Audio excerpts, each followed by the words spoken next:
Canadian soybeans are among the best in the world. We are proud to see Canadian soybeans exported to more than 60 countries. Our soybeans and the products they make are in demand around the world for planting, for processing into soybean meal and oil, and for making into food products such as tofu, natto, tempeh, soy milk, and soy sauce. Canadian farmers grow a variety of different soybeans, including beans for processing into oil and meal, as well as beans for processing into food products. We serve customers who want identity-preserved conventional soybeans that are not genetically modified, as well as those who value other quality traits. About 80% of our production is destined to be processed into soybean oil or soybean meal, with the remainder being processed into food products.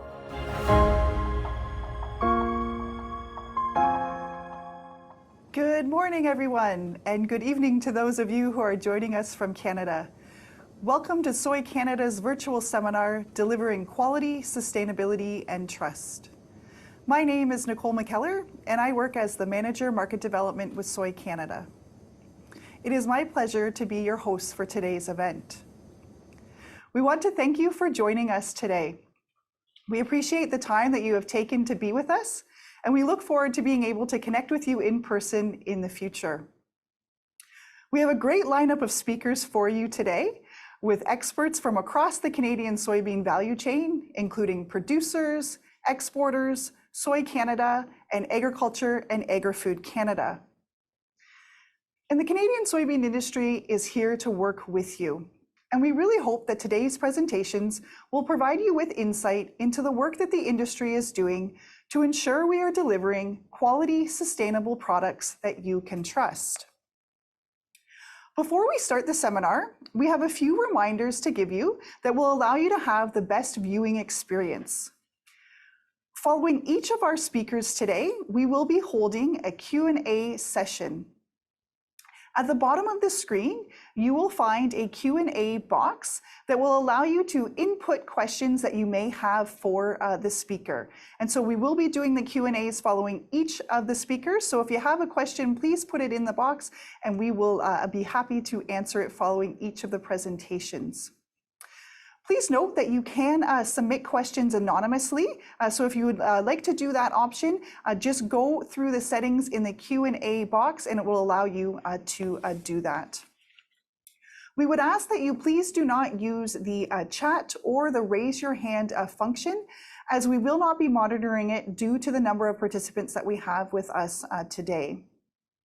For any questions that we're not able to get to following each of these speakers, we will follow up with you with an email following the seminar.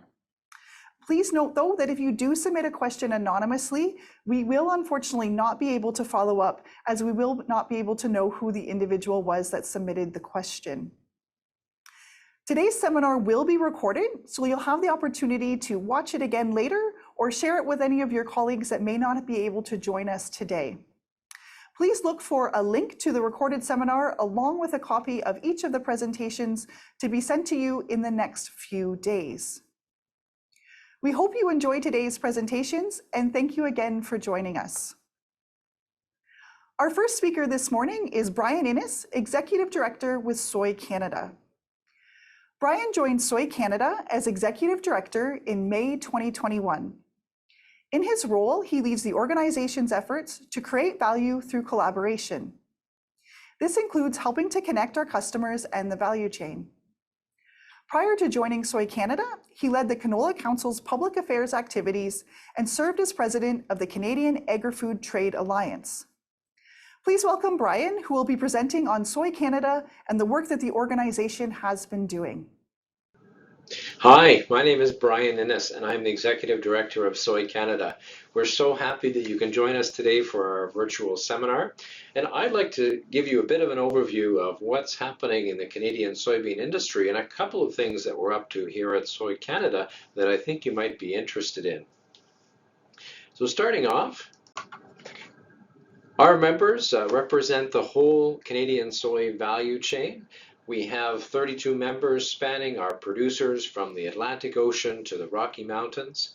We have our seed companies, we have our 19 exporters, and we have our processors who turn the soybeans to soybean oil and soybean meal here in Canada. So we're very pleased about the breadth of membership we have, and you may recognize some of those logos on the screen, providing you with high quality Canadian soybeans. And for Soy Canada, the members that we have enable us to really take a leadership position in bringing the industry together and adding value through collaboration. As an industry association, we focus on 4 main areas. You can see on the screen, we start with industry leadership. And these are things like bringing the industry together to ensure that we are delivering the quality that you need. Secondly, we focus on market access and trade policy, dealing with any trade issues that may come up to enable smooth flow of soybeans from Canada to you, and working with our government of Canada and your importing government to be able to resolve issues when they arise. Thirdly, on market development, part of what we do is seminars like we're running here today, but on a day-to-day basis also help to connect our industry with our export customers and ensure that information flows back down the value chain here to our farmers and to our seed companies. And lastly, on coordinating research and innovation, we coordinate a research program in conjunction with our growers here in Canada aimed at continuing to deliver quality soybeans. As well, we have a partnership with Agriculture and Agri-Food Canada to deliver food grade quality testing. So the 100 varieties of food grade soybeans we have can deliver the processing characteristics that you need for products like tofu and soy milk and other food grade uses. When it comes to where our industry is going here in Canada, at Soy Canada, we have a strategic plan leading us out to 2027. And that strategic plan has 4 main areas and really sees us getting to 10 million acres of opportunity. So you can see on the screen here the 4 main areas that comprise our strategic plan that takes us from 2016 out to 2027.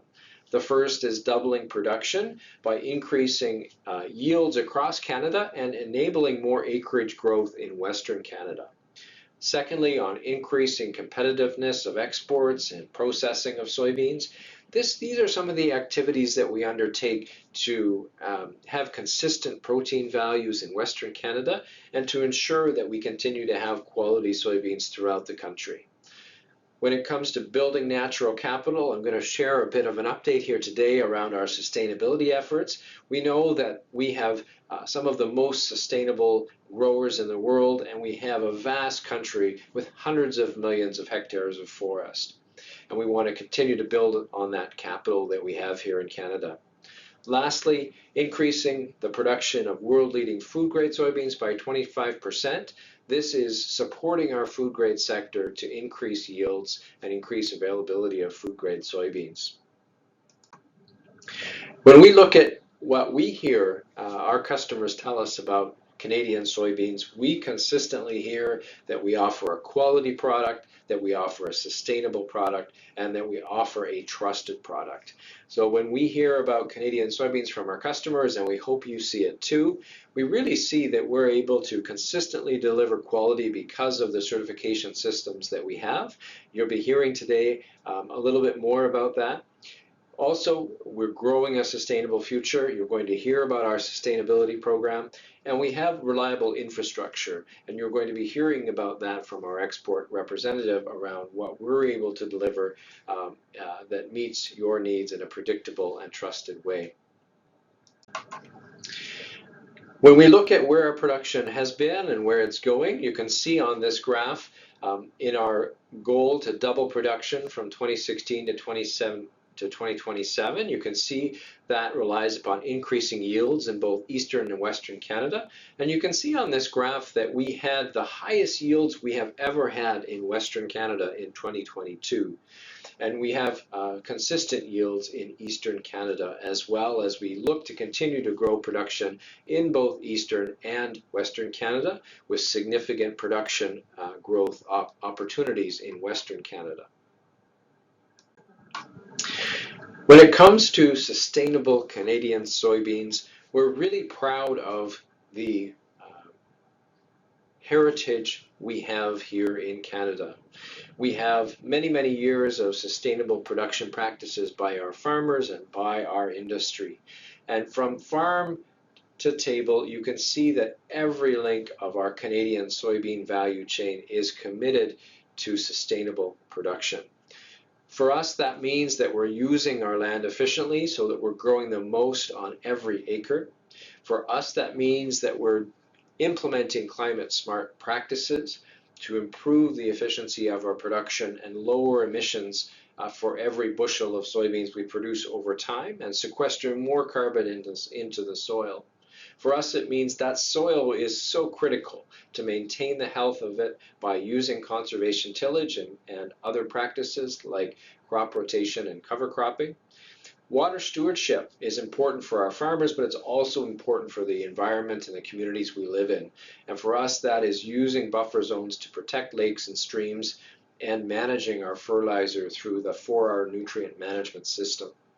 And lastly, biodiversity is another key part of our commitment for sustainable agriculture and sustainable soybean production, and that means that we're enhancing our natural ecosystem and the hundreds of millions of acres of forest that we have here in Canada. Today we're excited to share the latest chapter in our sustainability story, which is the launch of our Sustainable Canadian Soy program, providing a verified sustainable supply of soybeans for our customers. We're excited to launch it for the 2023 crop, and this will use the world recognized Farm Sustainability Assessment System. What that means is that we have our exporters who are interested in this signing up growers this spring for our 2023 crop to provide our customers a confident supply, a verified supply of sustainable soybeans. And this system is looking at sustainability from environmental protection, from economic and financial viability, as well as social responsibility. For you, our customers, that means that you can have confidence that Canadian soy is comparable or better to other origins, and you can confidently promote sustainability claims for your products with your customers because our exporters are on track to have independent third-party verification of this farm sustainability assessment system. So we're excited about the next chapter of sustainability as we move forward from a solid foundation to now a verified system with assurance powered by the Farm Sustainability Assessment. Before I wrap up, I wanted to give you a sneak peek of where our variety finder is going. For those of you not familiar, we have a Canadian food grade soybean variety finder on the Soy Canada website, and this allows you to see the specific characteristics of over 100 varieties of our food grade soybeans in Canada and their specific characteristics for the production of soy beverage, of tofu, as well as other soy uses like soy sauce, for example. You can see on the screen that we have multiple characteristics of those soybeans available to be compared, and you can compare several varieties and see how those meet your needs based on the specifications you put into the variety finder. We're excited because we'll be continually updating this tool, and you can see the latest information from the 2022 crop available very shortly on the characteristics of those varieties in 2022. So with that, I will leave the presentation with you for today. I hope that gives you a sense of where our soybean industry is in Canada, where we are headed and our goals, as well as a sneak peek into some major initiatives we're undertaking on sustainable Canadian soy, as well as updating our Canadian variety finder for food grade soybeans. Thanks very much.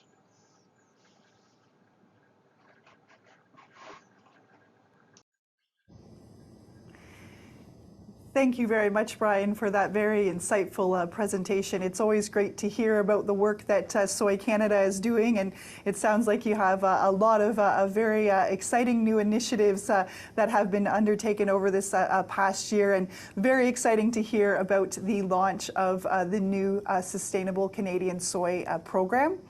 And if anyone is looking for more information on that program, you can check it out on the Soy Canada website under the Sustainability tab.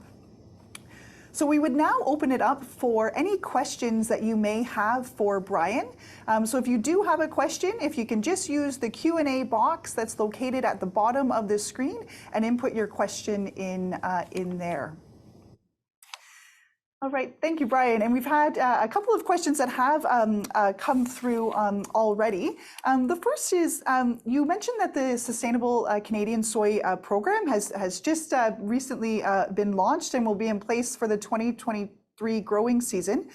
If companies are interested in learning more about the program or interested in purchasing sustainable Canadian soybeans, what is the best avenue that they should take? Yes, thanks for the question, Nicole. As you say, we're excited to launch it just today, in fact. And on our Soy Canada website, we have a bit more information for buyers of soybeans and what it means to them. What we recommend is that buyers speak to their supplier or the exporter here in Canada. On our site, we have a listing of some of the exporters who've been involved to date, but we certainly encourage those discussions to happen directly between purchasers and suppliers or exporters here in Canada. Good. Thanks, Brian. You also mentioned that Western Canada saw some of its highest yields for soybean production this past year. What are really the reasons behind that? And was that for primarily commodity soybeans or non-GMO soybeans? Yes, thanks, Nicole. So Western Canadian production is primarily in commodity soybeans, although we have a growing acreage of food-grade soybeans, primarily in Manitoba. So when we look at the yields that we saw in 2022, those yields would have been similarly high across both the food-grade and commodity soybeans produced in Western Canada. Well, that's great to hear that weather conditions upheld in the West to help produce those higher yields. That's all the time that we have for questions for Brian. If we were not able to get to your question today, what we will do is we will follow up directly with you via email following the seminar. So thank you very much, Brian, for joining us this morning. It's my pleasure. Thanks, Nicole. Our next speaker is Winston Van Stavern, a Canadian soybean producer from Creelman, Saskatchewan. Winston farms over 97 hectares with his family, where they grow canola, wheat, durum, soybeans, and lentils. Winston is also actively involved in the Canadian agricultural industry, serving as a director for the Saskatchewan Pulse Growers, Soy Canada, and the Indian Head Agricultural Research Foundation. Winston will be providing insights into the practices that he undertakes on his farm to ensure that he's leaving it in a better place for the next generation to come. So please welcome Winston. Hello, everyone. I'm Winston Van Stavern, and it's an honor to join you today on behalf of Canadian soybean farmers to provide a farmer perspective.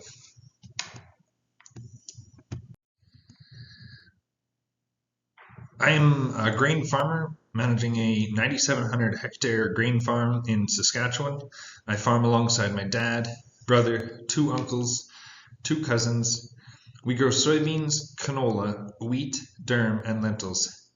I am actively involved in a number of farm organizations, serving as director for Soy Canada, the Saskatchewan Pulse Growers, and the Indian Head Agriculture Research Foundation. I am also actively involved in my community, sitting on boards of local organizations and my local church. I farm in the central part of Canada, in the southeast corner of Saskatchewan. And while soybean farming has been occurring in Canada for over 70 years, it is relatively new to Saskatchewan, having only been grown there since 2013. Due to improvements in plant breeding and genetics and the availability of shorter season varieties, soybean production has been expanding across the country over the past decade. While most of the production continues to be in the eastern part of the country, favorable weather conditions, advancements in plant breeding, and innovative farmers such as myself are helping to expand production in other regions such as my home province of Saskatchewan. In the West, we grow primarily commodity soybeans that are used in the feed and bioindustry. However, with continued improvements being made in variety development, opportunities are emerging for non-GMO production. The climate in Saskatchewan is unique. We usually have warm, dry summers where the temperatures can range from 60 degrees Fahrenheit in May to 95 degrees in July and August. We average the most sunshine of any Canadian province, with nights tending to be cool. Winter normally begins in November, while temperatures generally remain below freezing. However, this can change quickly with dramatic drops in temperature occurring. Our unique climate with large amounts of sunshine make it an ideal location to grow crops. We typically have adequate rainfall, and in general, crops grown in our region are rain-fed and do not require irrigation. We farm within a community and in proximity to streams, creeks, wildlife, and urban areas. Our community expects us to steward our land responsibly, and we have a vested interest in preserving our farms for future generations. Canada has rigorous environmental and social standards in place for agriculture. With this in mind, we utilize a number of management practices to protect and enhance the environment while balancing economic and agronomic outcomes.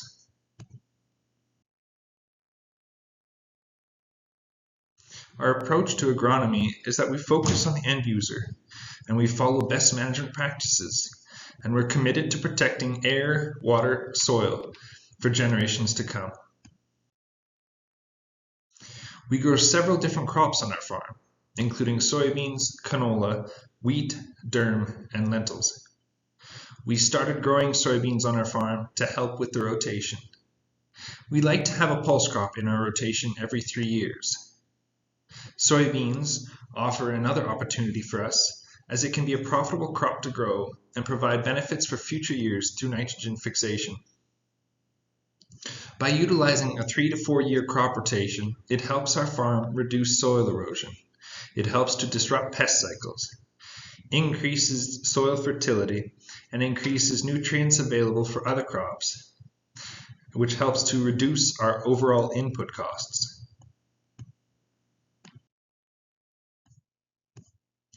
We practice minimum tillage on our farm. That leaves the soil unturned. This helps to leave plant residue that helps to provide nutrients to the soil. We use large, wide pieces of equipment that helps us to be more efficient and helps to reduce soil compaction by having less passes throughout the field. We also test our soil. That will help provide us with information on the right products and the right places that we should be applying fertilizer. This allows us to be more prescriptive with our applications. Through the use of technology such as variable rate, we are able to more precisely and efficiently apply our nutrients. This ensures the plants are receiving only what they need in order to produce a quality plant, while also helping to reduce any runoff of excess nutrients. Our farming practices include rotating herbicides to manage herbicide resistance, and we have new sprayer technology that controls each individual nozzle, and this allows us to apply the minimum amount of product needed to ensure that we still produce a quality product. For that great presentation. It's always great to hear about the new innovative technologies that are being used on the farm to really help increase efficiencies, but also ensuring that you're still able to produce that quality product. If you do have any questions for Winston, we would ask that you use the Q&A box at the bottom of the screen. You can just type your question in there and we'll be sure to get it to him. So Winston, we have had one a question that has come up. Your slide mentioned the Clean Farms program and the recycling of jugs that you do on your farm. We were wondering if you could just speak to that program a little bit further about why that, what the program's about and why you choose to be involved with it. Well, thanks, Nicole. The program is a voluntary program. We don't get a deposit for our jugs, but when we take our chemical containers in, that they properly recycle them. Whereas if we didn't have that program, you could see people burning those jugs, releasing chemicals into the atmosphere, or the jugs could be tossed in a landfill somewhere where they're not properly disposed. So it's a great benefit to the environment. Great, thank you. Sounds like a great initiative. Now that we've officially entered into springtime here in Canada, when will do you hope to be able to get on to the fields for seeding this year? We hope to start seeding at least by May 1st. Any earlier is better, but generally we don't start till the end of April anyway here. And just one final question that has come in, just asking what types of soybeans that you grow on your farm, and if you grow different kinds of soybeans. We primarily grow GMO Roundup Ready varieties that they can very early maturing because we have a shorter growing season than other parts of the country. That's great. Thank you very much, Winston. And just to maybe build on that, Winston primarily grows commodity soybeans on his farm. We do grow commodity GMO soybeans, non-GMO soybeans, and organic soybeans in Canada as well. So we do have production of all three types of those soybeans here in Canada. So that's all the time that we have for questions for Winston. Thank you very much for joining us this evening and this morning. And we appreciate you being here with us. And we wish you all the best of luck with seeding coming up here in a few short weeks. Thank you all. Our next speaker this morning is Eric Fedoseas, a seed biologist scientist with Agriculture and Agri-Food Canada in Harrow, Ontario. As a plant biochemist, he is dedicated to the development of improved seed crops through better understanding and engineering of metabolic processes. In his current role, he works to study the determinants of seed quality in food-grade soybeans. So please welcome Eric, who is going to be presenting on the quality research he and his team do at the Harrow Research and Development Centre. Over to you, Eric. Good morning, and thank you for joining me for my presentation. Today I would like to talk to you about the work that we do at Harrow to monitor and ensure the quality of Canadian food-grade soybeans. First, let's take a brief look at food-grade soybeans and how they differ from commodity beans. Compared with commodity beans, food-grade soybeans generally have light hilums, large seed size, high protein, high sugar levels, and they are often non-GMO and identity preserved. The research center that I work at, Harrow Research and Development Centre with Agriculture and Agri-Food Canada, is located at the heart of Canada's food-grade soybean production region in southern Ontario. Canada's food-grade soybean production region has the ideal climate for producing soybeans of high protein and excellent end-use quality. Shown here is a comparison of the remarkably similar mean daily low and high temperatures in Chatham, Ontario, and Sapporo in Hokkaido, Japan, a location renowned for the production of some of the world's best food-grade soybeans. This year marks the 100th anniversary of soybean research at the Harrow Research Centre. Soybean research at the centre initially began with the breeding of commodity soybeans, before focusing on high-quality food-grade soybeans for the Japanese market in the 1970s. The program has released many esteemed food-grade soybean varieties, such as Harrow Vinton. Shown here is a clip of a news article in which our retired soybean breeder, Dr. Dick Buzzell, received an award for the development of the Haro Vinton variety, which was dubbed the Asian Pearl by Japanese export customers. The Food-Grade Soybean Quality Program at Haro has been monitoring food-grade soybean quality as a distinct entity for at least 27 years. Or at least that is as far back as our records go. Our longtime tofu production technician believes that the program has actually been operating for over 40 years. The Soybean Quality Program at Haro has three major objectives. First, to identify soybean characteristics relevant to soy food quality. Second, to develop new quality monitoring technologies. And third, to assess commercial cultivars, monitor seasonal variation, and assist breeders and exporters in developing high-quality varieties. These three major objectives together form the soybean quality monitoring pipeline at Haro. To evaluate soybean quality, we use two categories of tests. First, we evaluate seed composition with rapid and accurate testing via NIRS, or near-infrared spectroscopy. Second, we evaluate processing performance via the manufacture and testing of soy foods. To measure seed composition, we use near-infrared spectroscopy for a number of reasons. It allows us to measure small samples of seeds, it's non-destructive, it's very rapid, and it allows us to simultaneously evaluate numerous seed compositional traits. The models that we use have been tailored to Canadian food-grade soybean varieties and germplasm over many decades. We update our NIRS models annually based on laboratory reference method assays, including via HPLC, protein gel electrophoresis, and via colorimetric assays. We have developed separate models for measuring composition of whole beans, ground beans, and soy milk. NIRS models developed at Haro include, for whole and ground soybeans, protein and oil, total free sugars, sucrose, and oligosaccharides, with specific models for stachyose and raffinose, total fermentable carbohydrates, which are relevant for miso production, total isoflavones, and specifically daidzein and genistein, and the 11S to 7S protein ratio, which affects tofu texture.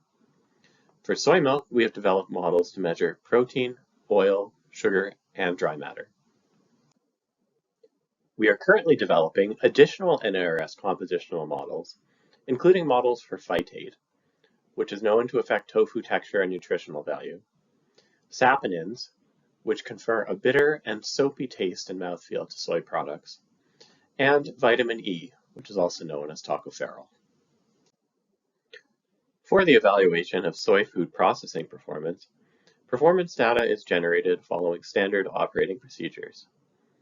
We use benchmark varieties such as Haro Vinton and Kent for comparison, and these same varieties have been used for decades. Our challenge in the lab is to replicate commercial processing methods as closely as possible on a small scale. To provide a brief overview of the soy milk and tofu manufacturing process, soybeans are first soaked overnight at standard temperature. The soaked soybeans are then homogenized to produce a slurry, and the slurry is separated into soy milk and okara. Soy milk is then heated and cooled through a standard temperature profile, and for the production of tofu, coagulant is added to the soy milk to produce the silken tofu. We test all three major coagulants used in industry, including magnesium chloride, or Nagari, calcium sulfate, and GDL, or glucono-delta-lactone. The produced tofu is then cooled in a water bath until the internal temperature reaches 20 degrees Celsius, after which the tofu yield is determined prior to the analysis of color, pH, solids, and texture. So how do we actually assess soy food performance? Well, for soy milk, first we look at composition via NIRS, and that includes protein, oil, sugars, and dry matter. Then we examine color, viscosity, pH, yield, protein and sugar recovery, specific gravity, and total dissolved solids. One question we are commonly asked is why we do not measure PDI or NSI, protein dispersibility index or nitrogen solubility index. The reason for this is because both methods were originally developed to evaluate soy meal digestibility in animal feed. And although they remain commonly used, neither method accurately reflects protein recovery during soy milk production, which is what most food-grade soybean customers are actually interested in. We therefore recommend the best measurement of food-grade soybean protein solubility that customers should look at is soy milk protein recovery, which does reflect the real processing conditions and is more reproducible than either PDI or NSI. Moving on to tofu, to assess tofu performance, we look at dry matter and protein yield, whey volume, and most importantly, tofu gel strength, including hardness, firmness, and springiness. I should also mention that we test miso potential by steaming beans and evaluating uptake factors, as well as steamed mash color. This is perhaps my favorite testing because of the wonderful smell of the steamed beans. Quality testing data from the Harrow Soybean Quality Monitoring Program is made available in two forms. First, testing reports are provided directly to Soy Canada members on samples that they have submitted for evaluation. You may already be familiar with these testing reports, as they are often shared with customers. Second, we perform comprehensive compositional evaluation of variety trial samples from Canada's main food-grade soybean producing provinces, Ontario, Quebec, and Manitoba.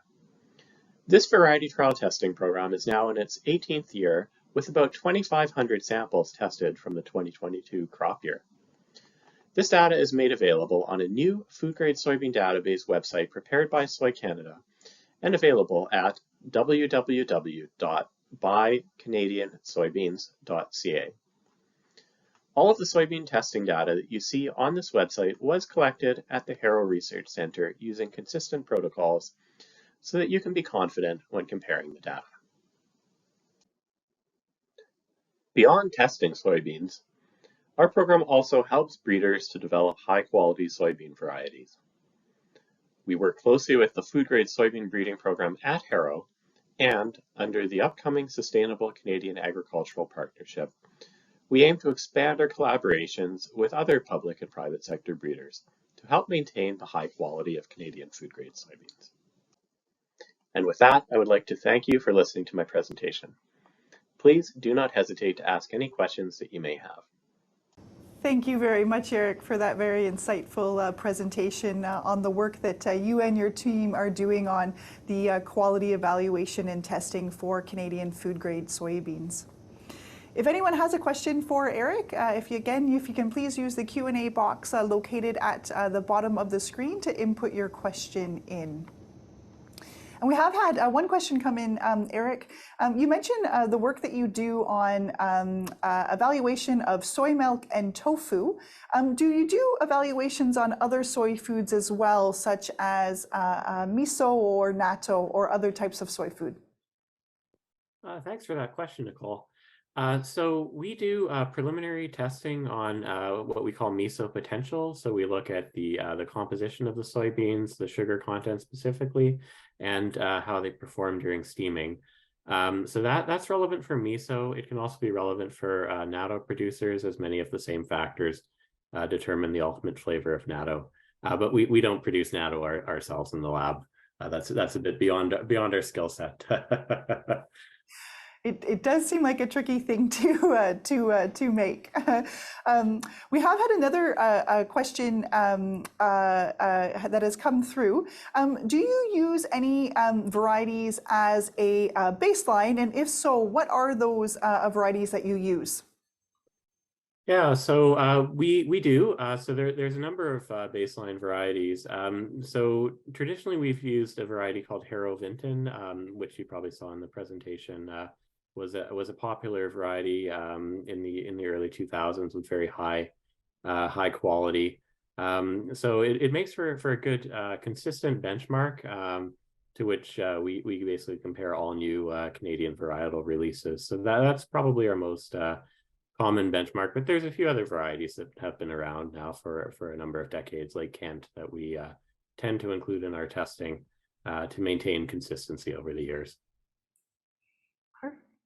Well, thank you very much, Eric. That's all the time that we have for questions for Eric. But again, if we were not able to get to your question, we will follow up with you after the seminar. And thank you again, Eric, for joining us and sharing with us all the great work that you are doing at the Harrow Research and Development Center on evaluating Canadian food-grade soybeans.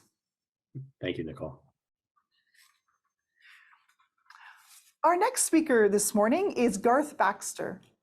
Garth is Managing Director of Agribax Global Inc., an entrepreneurial agri-foods export company. Garth's career spans more than 30 years in Canadian agribusiness, including executive management positions with Canadian-based international agri-food organizations, including familiar companies such as Maple Leaf Foods International. Garth was the inaugural chair of the Canadian Soybean Exporters Association in 1996, a forerunner of today's Soy Canada's organization. Growing up in Saskatchewan provided Garth with a connection to the world of agriculture and export business. He earned a Bachelor of Commerce from the University of Saskatchewan and later an MBA jointly from Cornell University and the Queen's School of Business. He has worked very closely with many people, organizations, and companies throughout the soybean value chain to promote and develop the exports of Canadian food-grade soybeans to Japan and throughout Asia, always advocating Canadian quality, sustainability, and trust built through long-term partnerships. So please welcome Garth, who will be providing an overview of the Canadian soybean industry, including projections for the upcoming 2023 crop. Over to you, Garth. Hello and good morning. It's very nice to see so many friends of Canada's food-grade soybeans together with us today.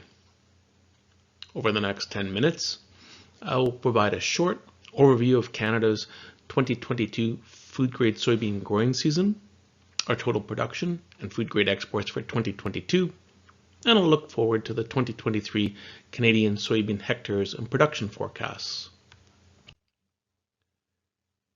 The Canadian growing season was a story of two different weather patterns. In eastern Canada, variability in weather caused regional differences in planting dates. Dry conditions in some regions caused emergence issues. In western Canada, higher than normal moisture levels resulted in seeding delays until early June. In the summer, these different weather patterns continued. There were variable weather conditions in eastern Canada, while western Canada received timely rains and favorable growing conditions. In the east, precipitation levels varied across the provinces. Drought conditions faced in some regions, and this caused crop stress in lighter soils. In the west, timely precipitations and adequate heat was seen throughout the summer. This resulted in excellent conditions for growth and development in Western Canada soybeans. In the fall, Canada experienced good harvest weather across the country in both Western Canada and Eastern Canada, and this helped improve the soybean quality in both regions. In the east, ideal weather conditions persisted throughout the fall. A fast harvest period resulted due to this good weather, and yields remained strong despite dry conditions in some regions. In the west, warmer weather leading into October eliminated any concerns over early frost.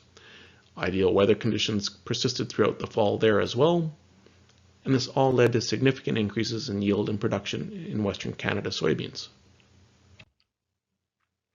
And with a strong finish to the 2022 growing season, what was Canada's 2022 soybean production? In 2022, Canada produced 6.5 million metric tons of soybeans. This is up slightly from 2021. Total exports were 4.3 million metric tons. This includes non-GMO, GMO, and organic soybeans. Non-GMO soybean production was 1.1 million metric tons. This is down approximately 200,000 metric tons from 2021, and this decline is due to the strong Chicago soybean prices and producers shifting to GM soybeans. Organic production remained steady at 30,000 metric tons. Increased production resulted in increases to Canada's total soybean exports in 2022. The next slide shows Canada's food-grade soybean exports for 2022 calendar year. The chart represents Canada's top 18 food-grade soybean export markets for January to December 2022.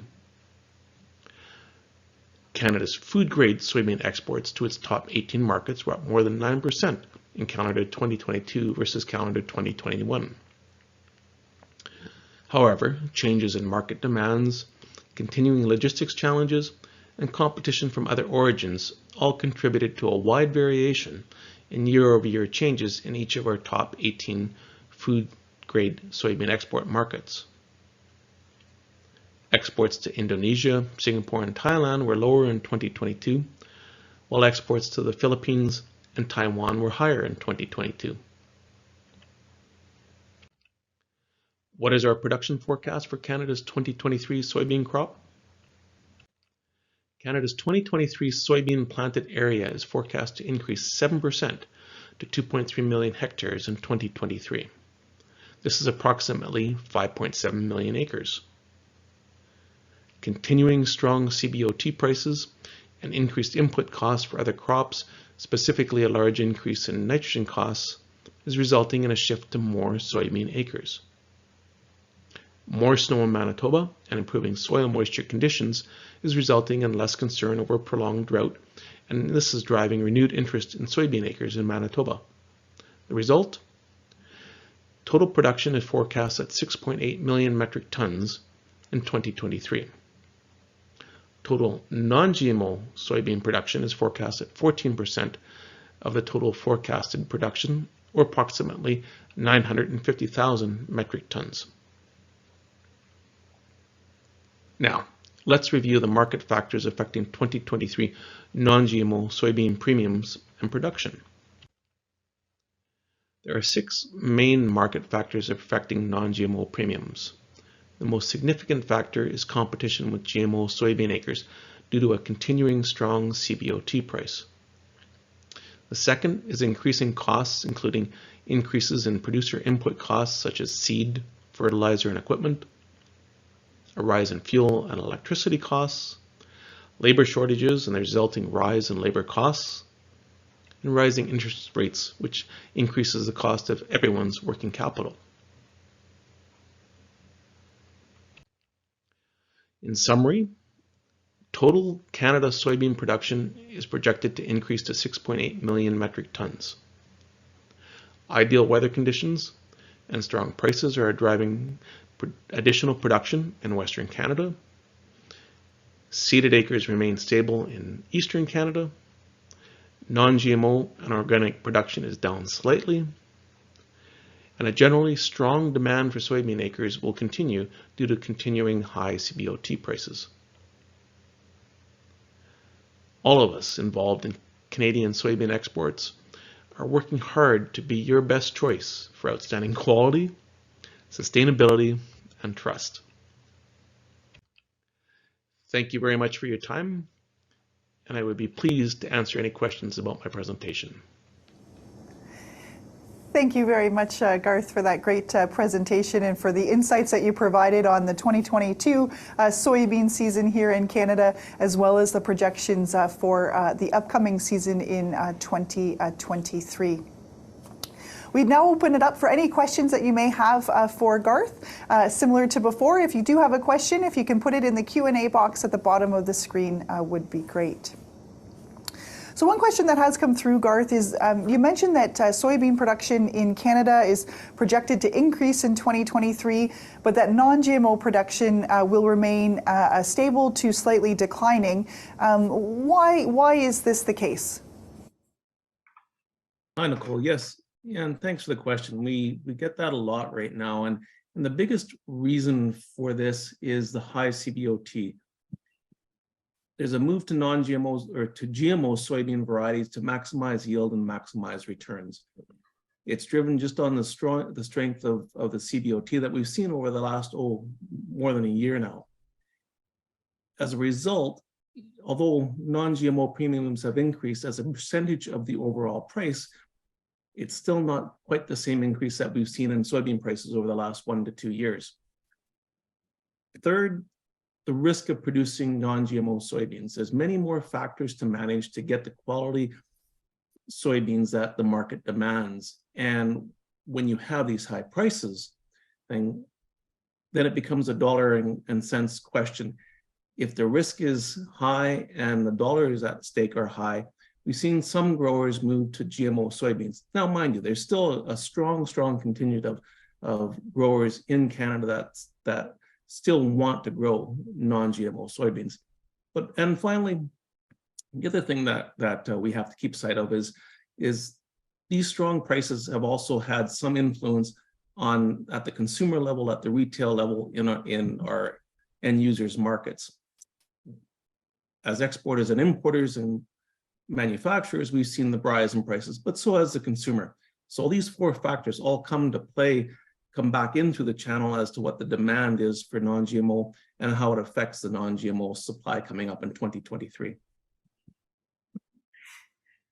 Thank you for that, Garth. And we've had one additional question that's come through as well.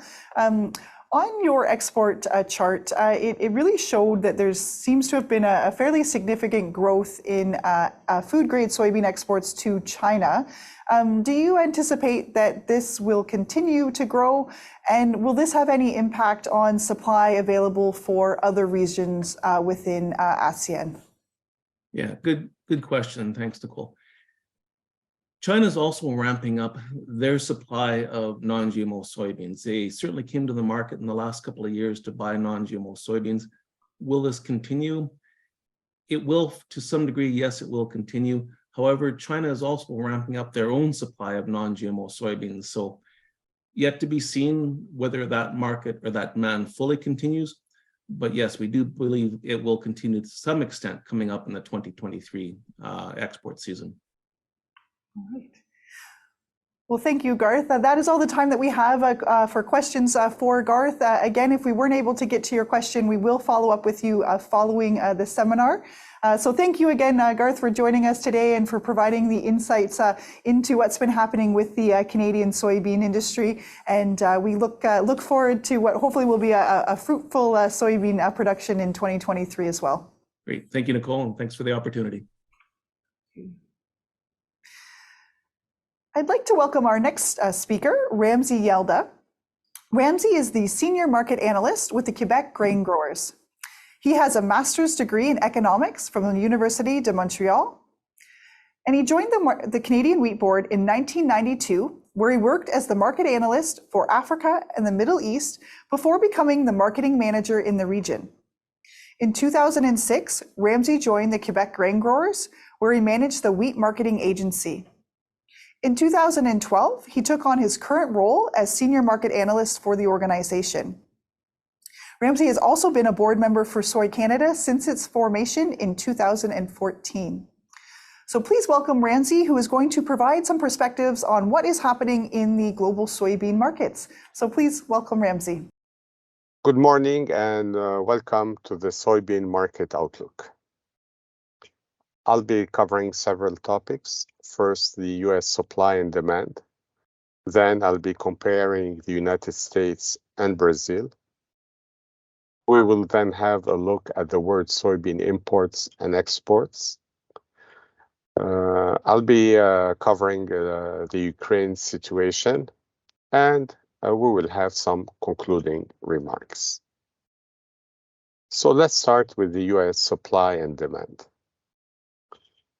As you can see on the right-hand column for 2022-23, the yield was relatively disappointing last summer in the States at 49.5 bushels an acre, which gave a total production of 4.27 billion bushels. Crushings were at a very high level of 2,220 million bushels. 2,220 million bushels. Exports were a little bit lower at slightly over 2 billion bushels. And the ending stocks are tight. They're forecast to drop to 210 million bushels only in 2023 with an average farm price of $14.30. Soybean crushings are running at record high levels. They're estimated at 61 million tons this year compared to 60 million tons last year. And they're being driven by very high crushing margins and the demand for soybean oil that is linked to the renewable diesel mandate in California and in other states. Now, when we look at the seeded areas, and on the right-hand column, 2023-24, you have the estimates released by USDA at the February Outlook Conference. So they're looking at 91 million acres of corn, a big increase from last year. Soybean acreage is forecast flat at 87.5 million acres. Wheat is also jumping at 49.5 million acres because of winter wheat seeding, which gives us a total seeded area for the three main grains at 228 million acres, a historically high level. Now, keep in mind, these are USDA's estimates. The seeding intentions based on the survey will be released on March 31st. Now, let's compare the United States and Brazil. As you can see on the slide, over the last few years, Brazilian soybean production has way overtaken the United States. For this year, we're talking of a record high production of 153 million tons, thanks to very good rainfall, compared to only 116 million tons in the United States. So since about 2019, Brazil has become the leading soybean producer worldwide.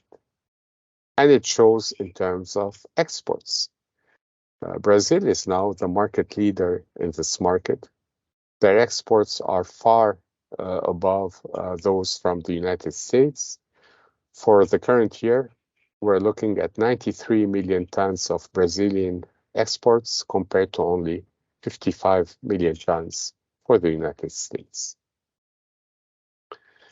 Argentina, a very different story than Brazil. They have had a severe drought, and their soybean production is currently estimated at only 33 million tons compared to 44 to 46 million tons over in the previous 2 years.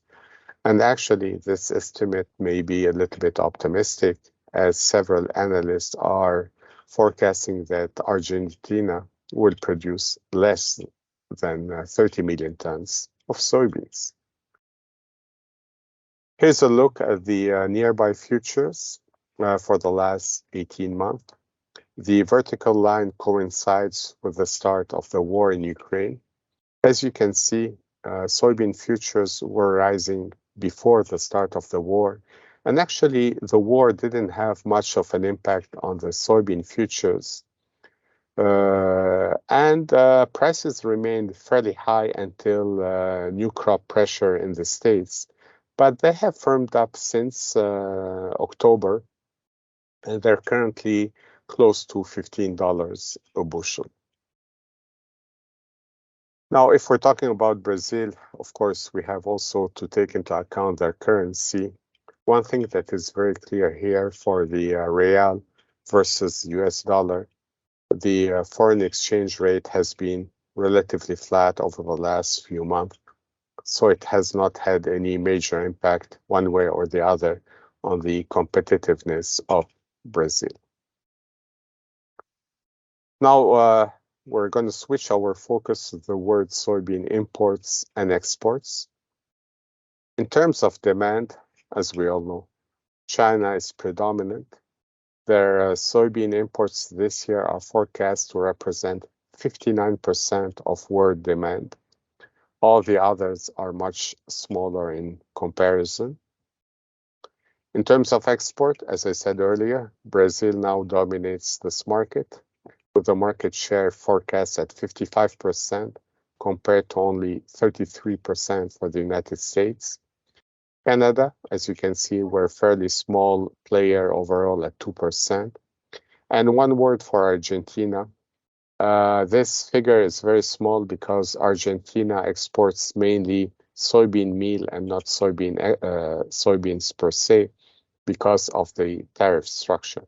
Argentina is the world's largest soybean meal exporter. Here's a look at the Canadian soybean exports. As you can see, in 2022, China jumped big time and increased its lead as the #1 market for Canadian soybeans, followed by Italy, Iran. The biggest Asian market is #4, Japan, and this is mainly and almost entirely a non-GM soybean market for tofu and soy milk and other uses. But other Asian markets are more mixed, buying both GM and non-GM. And we have several listed here, and our Indonesia ranking 6, Vietnam #12, Malaysia #14, and so on. Now, Chinese soybean imports have been leveling off over the last few years after huge increases in the previous 2 decades. They reached a record high level in 2021 at 99 million tons. This year, they forecast at 96 million tons, which is still a huge figure, of course. Now, a few words about Ukraine. Russia and Ukraine are very large exporters. Wheat for Russia, wheat and corn for Ukraine. So wheat and corn futures rose sharply on the CBOT at the start of the war, while the futures for soybeans were much less impacted. So the market feared a world grain shortage, but Russian wheat exports continued at full speed. As for Ukraine, their grain exports resumed gradually in the spring of 2022, and they have risen significantly since August with the agreement to reopen 3 Ukrainian ports. Still, there is a risk premium embedded in the price of all grains as the war goes on, and nobody knows what may happen over the next few days or weeks. So what has been exported through this Black Sea Grain Initiative? First, corn, 43%, followed by wheat, 29%, sunflower products, 13%, and other grains being mainly barley. So in conclusion, we have key factors to watch. First, Brazil. There is no doubt that their soybean production is going to be a record. Now, whether it's 153 million tons or 155 or closer to 150, there's no doubt that it is a record crop. Harvesting is not finished yet, but we have now very good indications of where they will end up. Argentina has not started harvesting soybeans yet. There is no doubt that it is a poor crop. Now, how poor or how low is it going to be, we don't know yet. We'll have first indications when harvesting starts in mid-April.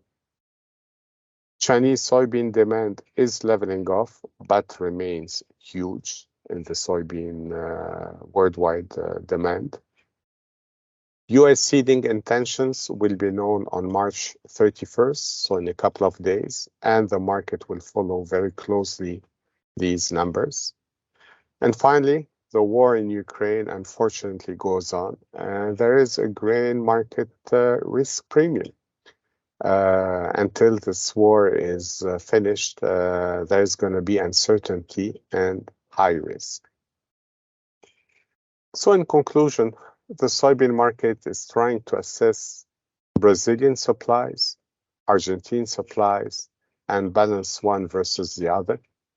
The market will remain tense until the South American crop outlook is clear. And the focus will, of course, switch very soon to the US crop with the seeding intentions and then actual seeding starting in a few days. Thank you very much for joining me, and I'll be around for taking any questions that you may have at the end of the seminar. Thank you very much, Ramsey, for that very informative presentation. We know there's a lot that goes into determining where markets might go, and we appreciate the insights that you have provided around that. We would open it up for any questions that you have for Ramsey. Again, if you can use the Q&A box located at the bottom of your screen to input any questions that you may have. And we have had one come through, Ramsey. It's been mentioned that the U.S. is looking to significantly increase their crushing capacity. By them doing this, what impact will this have on Canadian soybean production and supply and demand? Well, thank you for the question, Nicole. It's an interesting one and a difficult one to answer. On one hand, if the Americans are going to be crushing much more soybeans, they will have less export availability, which means it will provide us with more opportunities on the world market. Having said that, if they'll be crushing much more soybeans, what's going to happen to all the soybean meal? And that's the question I asked several people when I was at the USDA Outlook Conference in Washington at the end of February. And interestingly, nobody had a clear answer. And then people said, well, we'll export the excess soybean meal. Where? Wasn't very clear.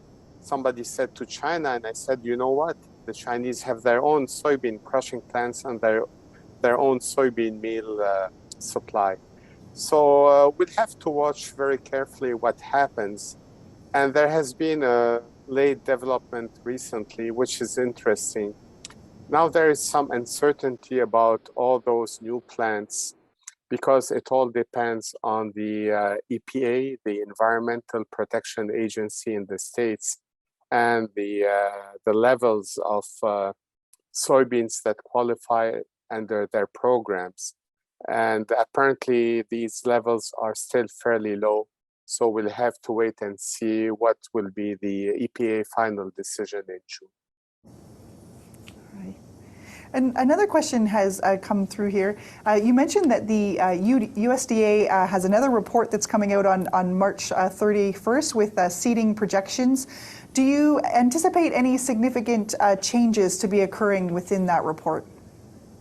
Oh boy, that's the million-dollar question. We'll have the answer by Friday. USDA came out with their own estimates in February, but it was their own figures. Now they have conducted a survey, we'll have the final percentages. And in past years, sometimes we have been surprised. Like if you look at the total 3 acreages, wheat, soybeans, and corn, these are fairly high based on good grain prices. And interestingly, apparently on also the fact that interest rates have risen. So farmers, even though grain prices are good, are more constrained in their finances. But we'll have to wait and see, and you never know, surprises may come up, and CBOT will react one way or the other very quickly on Friday. Well, I guess we'll just have to wait a few more days to see what might come out of that report. So that's all the time that we have for questions with Ramsey. Thank you again very much for joining us this morning, Ramsey. We appreciate all the insights that you've provided on what's happening with world markets and some of the world events that are also impacting global soybean markets. So that wraps up all of the presentations that we have for this morning's seminar. We hope that you have enjoyed all of them and have been able to take away some very key information from each of them. And I'd like to now call upon Jason McNaughton, Chair of Soy Canada, to say a few closing remarks. Jason graduated from the University of British Columbia with a Master's in Business Administration with a focus on international business. He joined Hensel Co-op in 2013 and is currently the Products Marketing Manager, where he was responsible for their IP soybean and Japanese specialty bean programs. In addition to his responsibilities with Hensel, Jason is also a member of the Soy Canada Board of Directors as the food grade soybean exporter representative, and also currently sits as chair of the board. So please welcome Jason. Thank you, Nicole. It's my pleasure to be here with you this morning to close out our seminar. I would like to begin by thanking all the speakers we heard from today. We appreciate you taking the time to be here with us and all the insights you provided. I would also like to thank the Canadian Trade Commissioners from Indonesia, the Philippines, Taiwan, Thailand, and Singapore for their assistance in helping to put on today's events. I would also like to pass on my appreciation to you who took the time to join us this morning. Without you, this event would not be possible. As you heard from our speakers, the Canadian soybean industry is committed to delivering quality, sustainability, and trust, not only today, but for the days and years ahead. Our producers are committed to sustainable practices and have a vested interest in preserving their farms for future generations. By employing new technologies and innovations, such as variable rate and 4R nutrient stewardship, they continue to produce a high-quality product while not disturbing the ecosystem that surrounds them. Beginning with the 2023 crop, the Sustainable Canadian Soy Program will offer the globally recognized Farm Sustainability Assessment for Canadian soy production, recognizing our producers' commitments to sustainable agriculture. Please look for more information on this on the Soy Canada website. The Canadian Food Grade Soybean Variety Finder continues to evolve to highlight the quality characteristics of Canadian non-GMO food grade soybean varieties.